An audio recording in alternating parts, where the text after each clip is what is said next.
Hello and welcome back to the Roker Rapport Xtra podcast. You join us again after yet another, was it a negative result? Was it a positive result? I don't know. I suppose we scored 3 goals. It was certainly entertaining. There was 2 red cards, but I think we really needed a win, didn't we, at the end of the day? 3-3 against Borough. I suppose it felt probably a bit more positive because of how late we scored in the game, but if you kind of look at the defensive errors and the goalkeeping mistakes again, there's a lot of things that are recurring, but I suppose you've got to take some of the positives out of it. You've got to look at the fact that we did get a point from the game against a team that, they are a strong team. They've underperformed for the money that they've spent, but with, I think, 12 games to go now, we really need putting some not 1 points. We need to start putting 3 points together. We need to start doing it fast. We're bottom of the league. It's not looking great. And then we've got Millwall on Saturday, who are in a decent run of form. And based on the fact we have Millwall on Saturday, I've got Lucas today from the 1885 Millwall Podcast. How are you doing, Lucas? Are you all right? Yeah, not too bad. Yourself, mate? Yeah, not too bad. You're actually our youngest ever guest at the age of 17. Not even old enough to drink yet. I'm sure you don't either, do you, Lucas? I'm sure you're not a drinker. No, never. No. So Millwall, how's your season gone so far? To be fair, it's been better than what we all expected. We've come into the league, and at the start of the season, if you'd have offered me 21st, I'd have taken that. But we're only 6 points off the playoffs, I think now. 6 or 7 might be now. So the chances of that actually happening are quite low. But to even be in with a shout of it at this point is showing what a good job Harris and Livermore and the team have done. He's not inexperienced, that would be the wrong word to use, but he's still relatively fresh to management, whereas I seen not so long ago you had a bit of banter with Ian Holloway, which I didn't quite understand, and maybe that's my ignorance. What's been the difference between sort of Holloway and Harris, and most importantly, I suppose, what was the stick with Holloway? What was that all about? Holloway came in I think it was 2014 originally, when we sacked Steve Lomas. We looked like we was going to go down, and we went on a good run at the end of that season, stayed up, like 8-game unbeaten run, picking up points that we needed to stay up in the end. And then the next season, we were absolutely horrendous under Holloway. He had probably the biggest budget any Millwall manager's ever had, and the side he put together were just useless. Spineless bunch of journeymen who wouldn't really fight for the shirt, and it was just everything you don't want to see in a Millwall side. But he, instead of resigning, he held out for a big payout from the club, which I think it was about 1.5 million in the end, which for Millwall is an awful lot of money. That's if it was closer to 1.5, then that's nearly double our transfer record. So then Harris came in, nearly kept us up that year, and since then Holloway's then tried to blame the relegation on Harris, amongst other things, with the payout and sort of slating things about the club. But that's where the stick comes from for Holloway. But yeah, Harris has actually done, he's turned it around in 3 years from where we were to where we are now. It's ridiculous. And what it seemed with Holloway was, although he was signing some technically gifted players, doesn't look like they've done any of the character references. You've got to be a certain type of personality to play for Millwall, and doesn't look like Holloway did that with most of his players, whereas Harris has with almost everyone. And yeah, there's 1 or 2 he's got wrong, but every manager's going to make mistakes, especially someone as fresh to it as Harris is. Yeah, no, most definitely, and I agree with you 100% on the character thing. I think we've got that as well. I think a lot of our signings have been quite good on paper. You put the Jack Rodwells and stuff like that on paper, good signings. Callum McManaman, although he's been all right the past few weeks, has been pretty poor.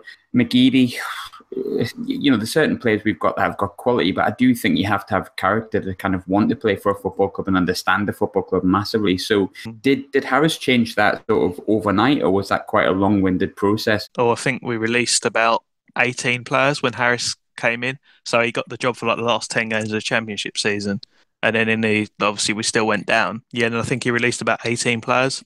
And the original idea was a 3-year plan to get back up to the championship. So we nearly got back up the first season, and then second season we did, which everyone was happy with. But it was about bringing the youngsters through and signing young players who were good now, but also had the potential to develop. The players who come through our youth system, you've got the likes of Ben Thompson, who he hasn't played much this season, but last couple of seasons in League One, he was doing well. Fred Onyedinma, Aidan O'Brien, Jordan Archer came in from Spurs, and he's developed into a decent goalkeeper, although he has made a few mistakes this season. Then we signed the likes of Jed Wallace, Jake Cooper, who are all young players who are hungry to develop and get better at this level, or whatever level they're playing at. So it took some time, but the Alex Aldridge and Terry Boudevant in the scouting department and the recruitment team have done a good job, and it's changed relatively quickly given where we were and how bad it was under Holloway. I think it's so important, recruitment. I mean, I bang on about that with, a lot of Sunderland fans bang on about recruitment, and it just goes to show that it's not just our football club that's, suffers when we get it wrong. I think it's just the fact that we've been doing it for the best part of 6 seasons, and I honestly think a change in our recruitment strategy would change our outlook completely. And, we might have to go down to League One to do it, but I spoke to a Sheffield United fan who kind of said quite similar: new manager, new outlook, new recruitment. So moving forward, it does change the outlook on a lot of things. And I think it's interesting that you mentioned the goalkeeper, though, because obviously my experience of Archer is, our goalkeeper didn't have the best of days that day either. I mean, I've never seen anything like those 4 goals conceded, but because our goalkeepers, every one of the goalkeepers have made a mistake. Like Camp's been making mistakes, Reuter made mistakes, which you'll have seen, and Jason Steele. I'm still not quite sure he's a goalkeeper, but you said obviously he's made a few mistakes, but he's developing into a good goalkeeper. Have you had to show a lot of patience with the younger boys as well? Because obviously they're going to make mistakes. They've got to have their bad games. It's the process of becoming a footballer, isn't it? Yeah, you got to be patient with some of them, and eventually they'll start to perform. Like probably the likes of Aiden and Fred, particularly, they've been frustrating to watch at times because we know that they've got the ability to do it, and they have shown it. Probably Fred more so. Sometimes doesn't always look like he's giving his all either. I think part of that is just how he is as a person as well. He is quite relaxed in general. Fred's moved back out wide recently, and he looks so much better than he did. We had a period where we started to play him as a forward. I never really think he was a forward, but yeah, even this season and last season to some extent, you had to show a bit of patience with both goalkeepers because you had Archer, and Archer has made a good few mistakes this season, including the 2 at your place. In fairness, he's kept us in a lot of games. There's bits that he needs to work on, definitely.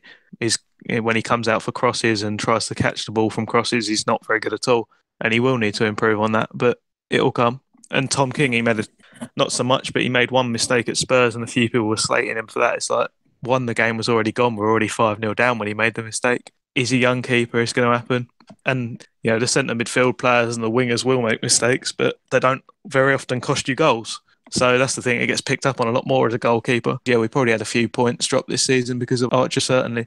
Or, yeah, more than a few points. But he's also kept us in a number of games, like Cardiff away. He made quite a few good saves, kept us in it, got a point there. And there will be other games. I'm struggling to think of one specifically off the top of my head, but yeah, he has done decently in other games, and it doesn't get picked up on so much. But yeah, you do have to look at the positives as well. How old is Archer? Is he quite a young goalkeeper? I think now he's probably about 23, 24, something like that. We signed him originally on loan the season we got relegated, but he didn't play a game, and then we got him on a free transfer in the summer, and David Ford started dropping off. So he took the number 1 shirt then. The amount of points that Sunderland have lost this season based on goalkeepers is absolutely incredible. They're like a regular thing with Sunderland, and it doesn't matter which goalkeeper we have in. There's a young boy who hasn't actually played for the first team in the league yet, called Stryjek, an under-21 Polish international. I've been hoping he gets a chance, but what did you make of that game against us? Because I was thinking back. I was thinking obviously with you being 17, I'm 32 this year, so I remember Millwall FA Cup semi-final and stuff like that, and I think you would have been about 3, just to make our listeners feel even older than we already feel this season. But this will be kind of like the first time probably in your lifetime you remember Sunderland being at the new Den. So your first real experience of Sunderland Millwall was probably the most chaotic, ridiculous game ever. What was your thoughts on the Sunderland side that day? Was it just, did you expect us to be that bad? Yeah, I didn't think by any means that you guys would go straight back up this season at all. I was looking at you guys as in finishing 15th, 16th, that sort of way. But yeah, I didn't expect it to be this bad. And it just looks like, again, as you said earlier, some of them might have some technical ability, but it doesn't look like any of them have got that commitment or drive to really want to keep you in the league, which will be so frustrating as a fan. I know I've seen it with some players, not as much down at Millwall, but and it frustrates the life out of you when players aren't giving their all. Because I was looking through your squad when you played at the stadium, and there was a lot of young boys in the team, and there was one particular player that really impressed me, and I think that was Saville. I think he had a really good game at the stadium. I thought he played really, really well. But when you look throughout your team, you have got as you've mentioned, like there's a lot of young boys there, and I don't mean like 18, 19, like maybe what's coming through for us. You've got your 23s, your 24s. There's not a great deal of experience in there, but then when you look at the goals scored, I think Lee Gregory is your top goal scorer, who's 29, and Steve Morrison's back there as well, who's chipped in with a couple of goals here and there as well. Do you find that the experienced heads are getting the younger boys sort of through? Because I think that's where we've struggled. People like McGeady and Cattermole and O'Shea have been incredibly poor for us, and it doesn't seem like the young boys have anybody basically leading them through. How important have your more experienced players been for you in that aspect? Oh, yeah, they've been so important, and the value of that. Even though at times this season, like Morrison, times this season he wasn't playing very well, and people sort of accepted after a while when he wasn't scoring that it was all right because of what he would normally do in terms of his performance and holding the ball up and winning headers and all that sort of thing. But went for a period where he wasn't doing that either. So people were quite frustrated. But then, you look at the work he's got to have done with the young players this year. Gregory's probably helped out quite a few. Tony Craig, he left in January, but he would have been massive help to most of the youngsters. And even we had like David Martin coming on a free transfer last summer. So that they'll all be experienced boys who've, they are going to be of massive importance to the youngsters, and they have really got players that they can look up to. You even see it with some of the older lads now. The likes of Meredith, with Tim Cahill coming back in January, James Meredith, Australian hopeful for the World Cup. He'll have been like looking up to Tim as a youngster, probably when he was my sort of age or a couple of years younger. He'll have been thinking, I want to go and do what Tim Cahill did. I want to go to England, make a career for myself, do that well and replicate what he's done. So there's also role models for even some of the guys who are 28, 29. They've got the guys like Morrison and Cahill who are 34 and 38, I think. Tim Cahill's bound to score against us. I think he scored about 25 goals past us. He scored in that semi-final, and just the sheer name. Yeah. It just puts the shits up Sunderland fans, the name Tim Cahill. He's guaranteed to score. We might as well start 1-0 down if Cahill's playing. Kind of just the way it goes. Ever since he scored in that semi-final back in, what was that, 2003? I think he scored for Everton. Yeah. 2004, that was the one. I've tried to erase it from my memory. I mean, I was reading up the other day, and I did read that actually that was his last goal for Millwall. So it would have been. For him to get his first one back against Sunderland would be quite the story. I think we know what's going to happen. I think we might as well just get that one out the door. Honestly, he used to score against us continuously. The amount of times I went to Goodison Park, and I knew within 10, 20 minutes Cahill would score a header. He did it against us in the FA Cup quarterfinals for them before he went back home. But is he back on loan, Cahill, then? Got a contract to the end of the season. He wasn't getting much game time I think he was at Melbourne over in Australia. I mean, he wanted to play ahead of the World Cup or wanted to train because, at the end of the day, the A-League's not the highest standard. So I think he either wanted to train at a high level or he wanted to be playing at that sort of level. And so he ended his contract with them. He got in contact with Harris first about coming back. So he's on a deal to the end of the season, and obviously he'll be hoping to make sure he gets his place in the World Cup squad, which I think they'll select him because that experience of scoring I think he's scored in the last 3 World Cups. Yeah. Will be invaluable to half that squad, because I think they have got quite a young squad generally. So, if you got someone like Tim Cahill to lead the youngsters, then that's not exactly a bad player to have around. No, not at all. How many games has he played since he's came back? He's come off the bench probably 3 or 4 times. He's not started a game yet, and I wouldn't expect him to start for another few weeks at least. And also with the form Gregory and Morrison are in at the moment, you can't drop either of them. Really, you couldn't justify it. So I'd expect him to probably get a bit more game time this week. I think he had about 10, 15 minutes at Burton last game. I was looking at the form of Millwall, and I remember when you came to the stadium, I can't remember exactly where you were in the league, but I know you were kind of where you would expect to be, I suppose, in a sense, where you're just coming up. But then you look at your form recently. I mean, I'm looking just back at sort of the past 5 games that you've played. And when we look at the past 5 games, you've gone to Reading and won, which, I know people have said stuff about Reading being quite boring, but that's a good win. They've done us 3-1 at home. You got a result against Cardiff, who've obviously done very, very well. Birmingham hit a kind of run of form. You went to Birmingham, won 1-0. Sheffield Wednesday, I know, they're not a bad side at all. You've beat them 2-1. You've beat Burton 1-0 away from home. Take out that Rochdale game, and you've pretty much won every game against good championship sides. What's been the upturn in form? What's changed there? Style of play, or just snowballed after one win? It wasn't really a change in the style of play so much. We had a decent Christmas period, and when we come to the Stadium of Light and around that sort of time. We were playing really well. We weren't quite getting the results, or we'd have decisions go against us, any of that sort of thing. And it looked to a lot of people outside of Millwall that we were doing worse than we were, but the performances warranted to be higher than that. We've carried on with our pressing from the front, get the ball up to Morrison and Gregory and play off them, get Wallace involved as much as we can. I mean, you've had the likes of Ben Marshall, who's coming in January, and Jason Shackle, Cahill and Toffolo have probably all driven up competition for places a bit more as well.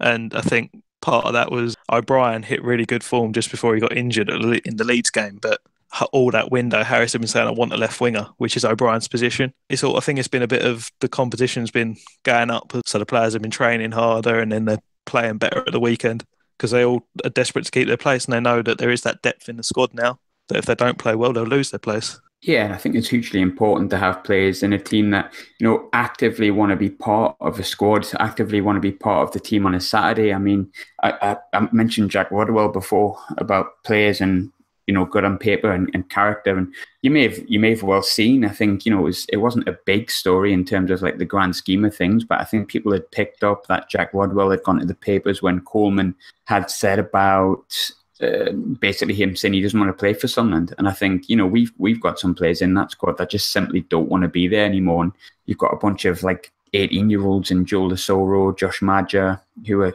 kind of carrying the can effectively. And as just, be nice to have some kind of competition for places for once. I suppose that's what we miss. We miss a good recruitment strategy. We miss everything. And it begins to get on my nerves the more that I do these preview shows, because you hear every club has players that kind of want to play for the club. They have the strategy of signing younger players, bringing them through, and maybe even selling them on at a profit. I think, from Brentford's perspective, that was the Brentford way of looking at stuff. In Brentford, they wiped the floor. They're one of the best sides I've seen as bad as we were, they were one of the best sides I've seen at the stadium this season. But do you think, you're totally different to us? Yeah, I don't think you'll get relegated this season. I don't think you'll be anywhere near. You mentioned about being 6 points off the playoffs.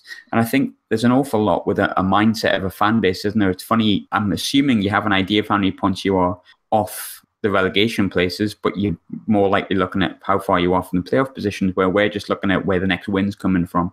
How's the atmosphere of the Millwall fans? Do you see Sunderland as an easy game? The atmosphere is positive, and I think at the moment we are going into most games thinking this could and should be another 3 points, but that's just because of how the boys are doing on the pitch. The boys are playing that well that we're not scared of anyone at the moment.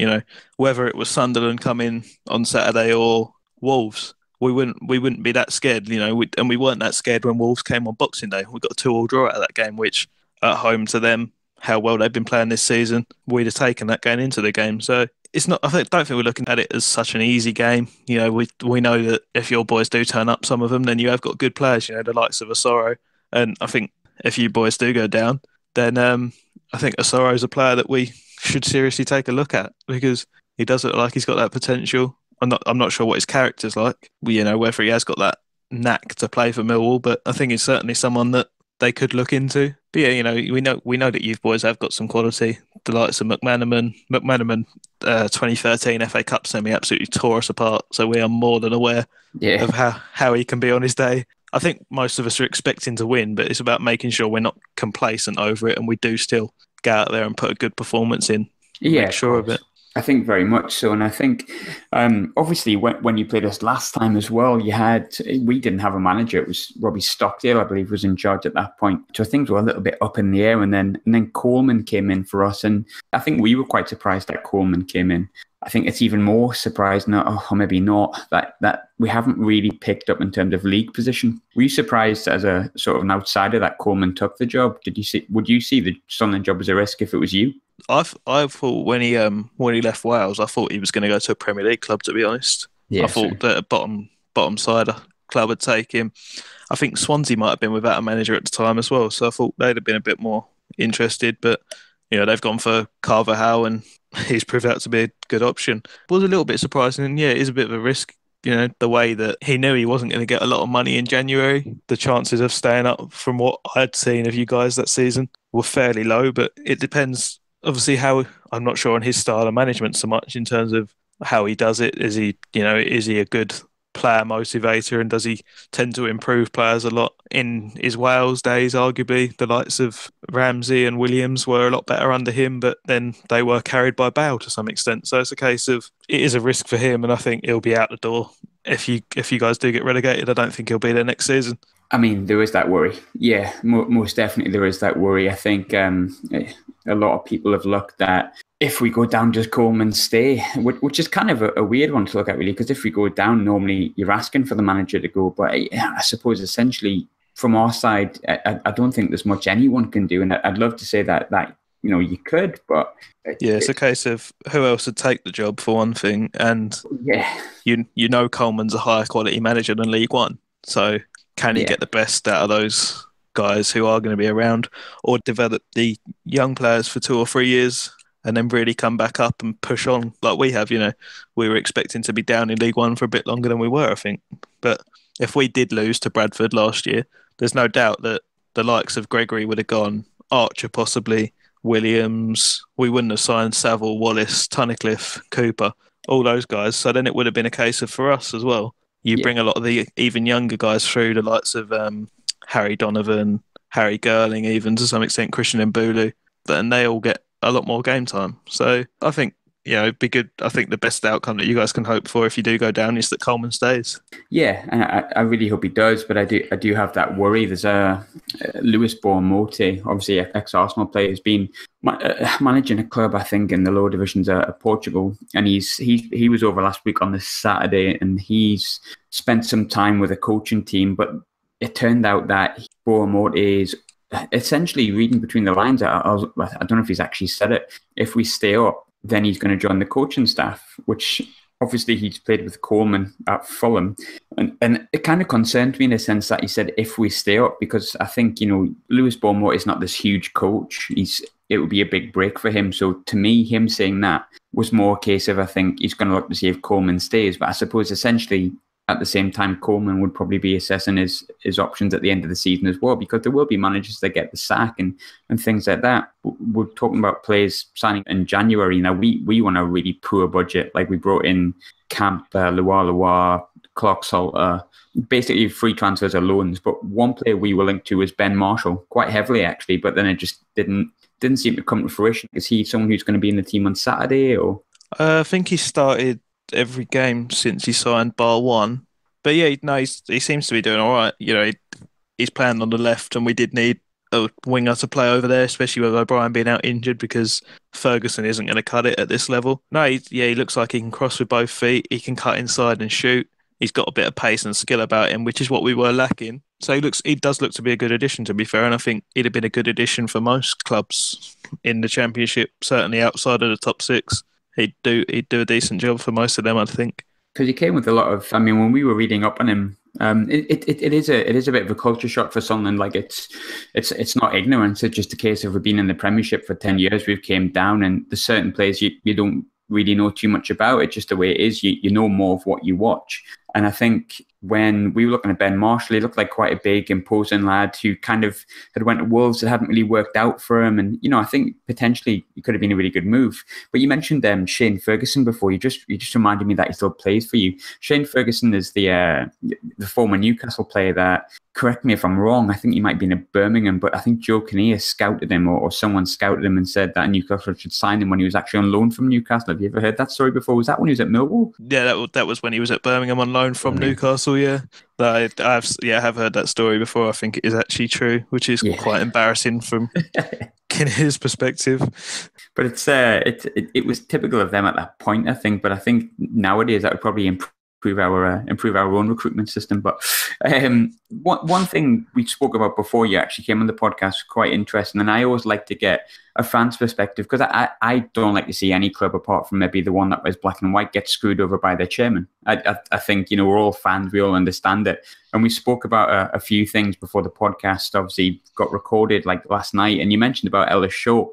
I'm not expecting you to know the ins and outs of everything that he's done. I understand 100%. You're a Millwall fan, and they're very much the same way I'm a Sunderland fan. But you did mention some things that were spot on, I thought. You were bang on. How is Ellis Short viewed from a different perspective? Do you think that's what our problem is from what you can see? Do you think it's just bad management right from the top? Yeah, I think so. I think that's the majority of the problem. You've had some decent players in the last few years and some decent managers. It just seems that Short, one, he's not invested enough, and like you said, the odd time he has invested, it's been awful investment in the wrong players or in the wrong things, and it needs, I think, a complete overhaul from the top down. Possibly going down to League One will allow you guys to do that. Or maybe he'll have to pay off some of that debt first. And then if he is really willing to give the club away for them to take the debts, then he's going to have to clear some of that debt first. And going down to League One might mean that he has to do that, because is he going to want to own a League One club? Probably not. Probably not. I think with there's rumours going around up here that Short's quite happy to sell the club for next to nothing if someone takes that debt on. It's who would want this right now? Do you know what I mean? There was a link to a consortium, a German consortium in, I think it was like summertime, and around August time it just all fell flat. And Short said he wasn't sure they had the right intentions and things like that. I mean, how? From what I can see, anyone can be doing a better job at the moment. It just needs a fresh face in there. I mean, be careful what you wish for. But I think he kind of nailed it. I think he hasn't invested enough when he needs to right now. I think you really need to put some money in to give Coleman a fighting chance, because he's got the right man at the wrong time. And when he has invested, he's invested things like 5 million in Danny Graham, 12 million in Stephen Fletcher, and giving them 50 odd grand a week. It's kind of embarrassing when you think about it. I mean, don't think anyone sees that as being a valid investment. I don't think anyone at Sunderland did at that point, apart from people who tried to convince themselves to be a bit more positive, which, some of us have a tendency to do and stuff like that. And you spend quite a bit of time in League One. And, with all due respect, I suppose, Millwall have always, in my lifetime, been a solid sort of Division 1 / Championship side. And by Division 1, I mean, second tier. I'm getting to that age now where I'm starting to call the Championship Division 1. So... But, League One, you mentioned about going down and you had all those players that you released, 18 or so players. And I know it's different I know it's a different scenario to Sunderland, because if we go down, it's like double relegation, it's a plummet. It's a different mindset to maybe being in the Championship for a few seasons and then going down, because you're one of the, anyone can go down in the Championship realistically if you've been there a little while. It's one of those leagues.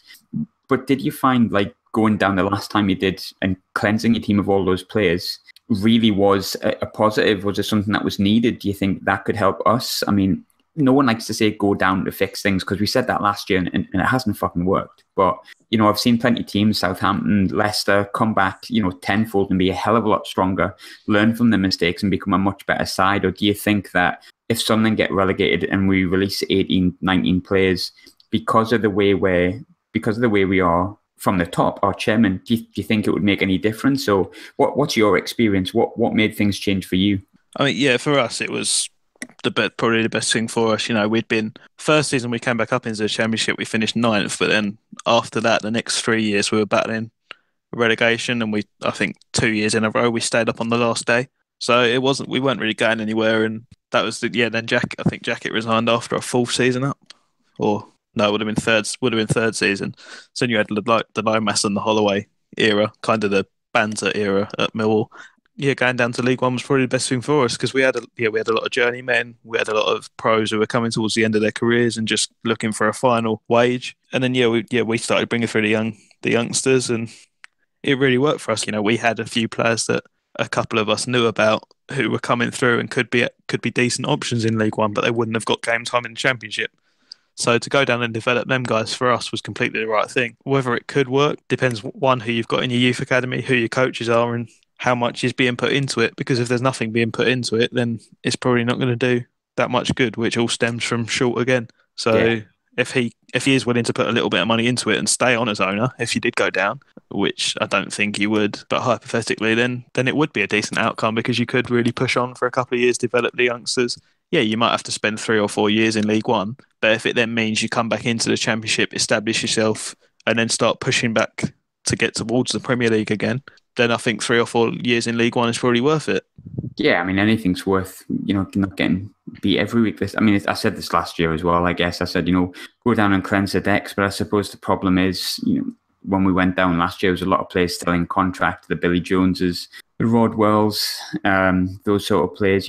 This season, end of this season, I think the likes of Billy Jones is out of contract. and so on and so forth. So we can kind of cleanse the team of those sort of players, hopefully, and maybe it can work. But I think when it comes to something, we're just clinging on to anything that is like a semblance of hope. Realistically, it'll probably be a disaster because our crowds are low enough as it is, because everyone's just fed up. It's not a good experience to be at the stadium anymore. It really, really, really isn't.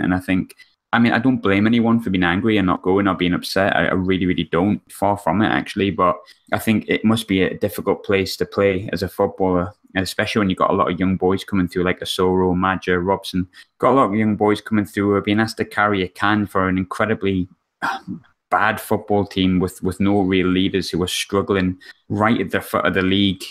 And, maybe... I mentioned a few weeks ago, I live in Glasgow, and I seen Hearts go down a few years ago. I remember when they went down, they went down because they had basically terrible money problems. They went down, and a lot of their younger players, sort of Josh Walker and Sam Nicholson, sort of played week in, week out for them as like 17, 18-year-olds. And you could see the confidence just sapping from them. But then when they went down, you could almost see that they had like an extra layer of character on top of their natural ability as well, because of what had gone on. And maybe the likes of Asoro, Madger, Robson, if they go through this season and take the kicks, they'll go into next season, maybe not the perfect player, but with a hell of a lot more experience, a hell of a lot more know-how about how shit things can get and how to be a bit of a man on the football field. And Asoro has already kind of shown that, if I'm honest with you. He's really taken the mantle on. And I think it's just a real shame the likes of O'Shea, Catamol and McGeady seem to shirk such responsibility. I used to ask a question quite a bit, and someone said, stop asking that question because everyone says, I don't know who I'd take. So I've started changing it. I used to say, which player would you take from the Sunderland side? But, there was a long pause no matter which fan I asked that question. So I've changed it. Is there anything about Sunderland that worries you for Saturday? Probably the youngsters.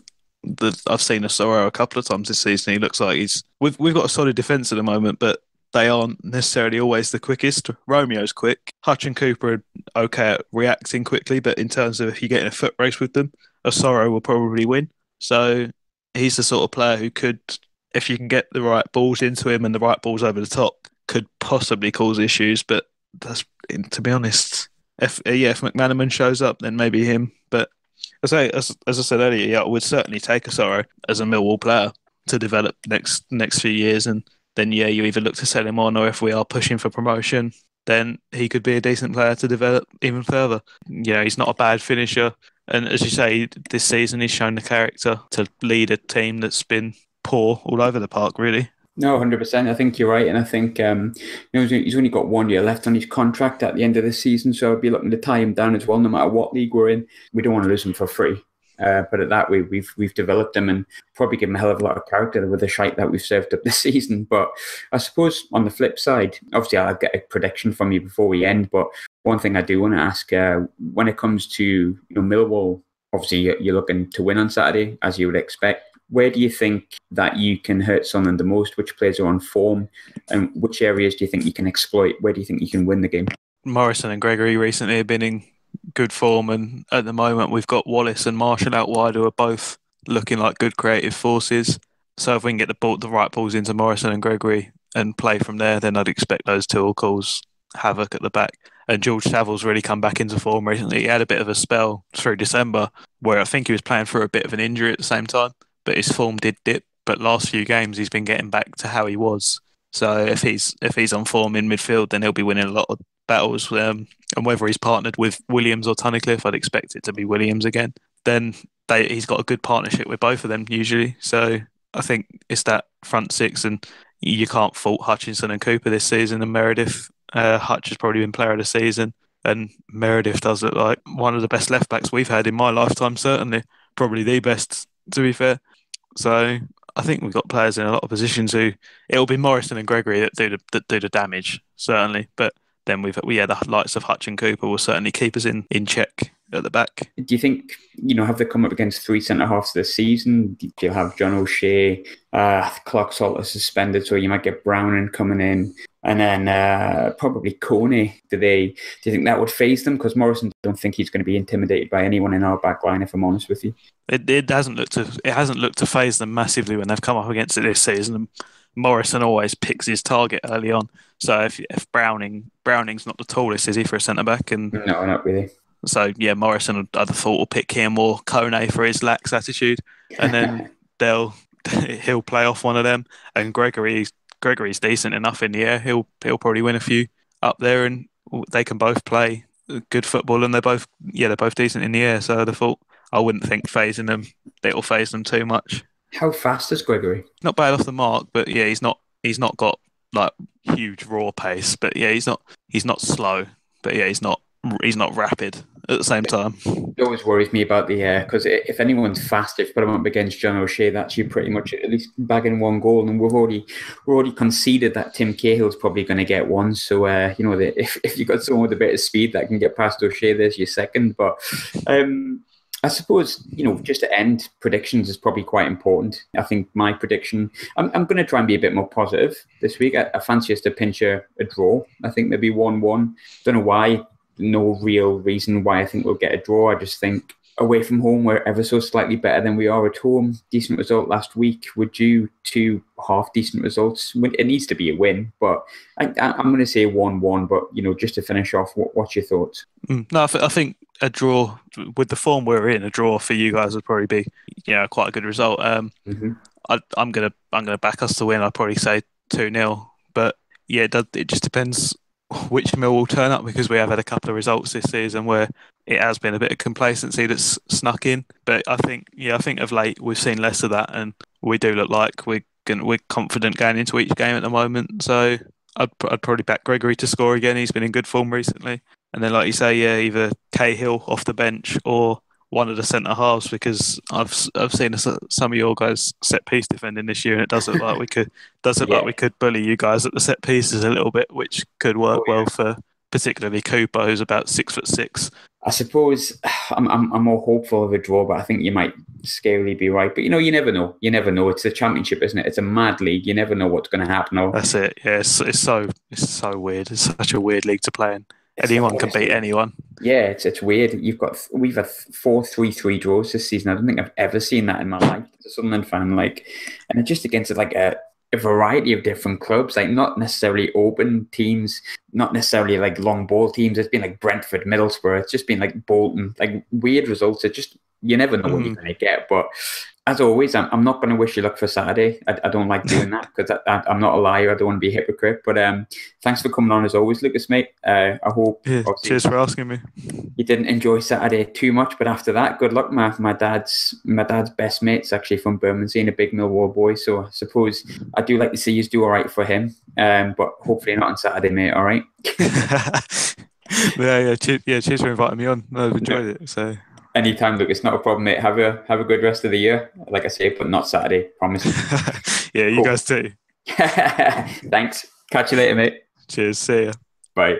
So that's the end of obviously the Millwall podcast. Yeah, I don't know. I don't feel necessarily underconfident about Saturday, but Millwall are really in good form. But I'm kind of half confident of a draw. I think I know we were poor against Brentford, and I know we were poor against Bolton, but we did show a little bit of fight against Bolton. We certainly showed fight against Bristol City towards the end, and we did show, we showed some bollocks against Middlesbrough. So, maybe they're starting to bring that back, a little bit of character. I think it's been led by Asoro. I really think Joel Asoro is leading that. Fair play to him. I think he's been terrific the past month or so, and I really think he deserves credit for that. So yeah, we've got Millwall on Saturday. Got Aston Villa at home on Tuesday, which is another tough game. We've got 12 cup finals, which was a bit of a cliche, but that's what it is. We need to pick up, I would say, at least 6 wins out of that, I think, to get ourselves out of it. I think we need to win half of them. Maybe that's being overly pessimistic, but I think, that's what we've got to do. And points need to start being picked up, and not 1 point in a battling result. We need to